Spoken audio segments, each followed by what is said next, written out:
तुमच्यासोबत असं कधी झालंय का की तुम्ही देवाकडनं काही मागितलं आणि त्याने त्याच्या डबल तुम्हाला दिलं? तर आज ते माझ्यासोबत होणार आहे. तर मी आज आलोय नाशिकला आणि असं म्हणतात की नाशिकचं वेदर पूर्ण इंडियात बेस्ट आहे.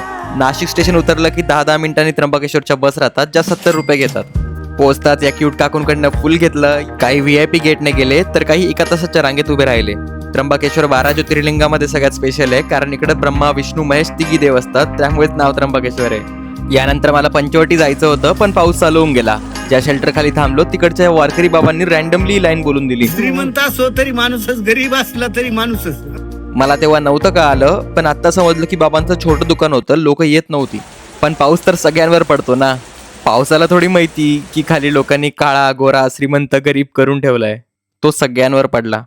मंदिरात थांबू दिले नाही. मग आले सगळे पळत पळत माणसारूपी देवाकडे त्यांचं शेल्टर शोधत. तेवढं सम्राटपणे वागलं तेवढं चांगलं झालं. मी 2023 मध्ये आकाश चल्ला वाराणसी नावाची सिरीज काढली होती.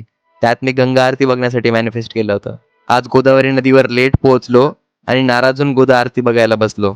एका मुलाने मला त्याच्या मागे बोलवलं. तो आरतीचं प्रिपरेशन करतो. त्याने डायरेक्ट माझ्या हातात आरती दिली. मी एकदम शॉक. मला सगळे फ्लॅशबॅक व्हायला लागले. मी कधीच इमॅजिन केलं नव्हतं की मी स्वतः आरती करेल. खरं हे की आपण देवाकडनं कधी खऱ्या मनाने मागितलं तर तो त्याचं पूर्ण आपल्याला देऊन टाकतो.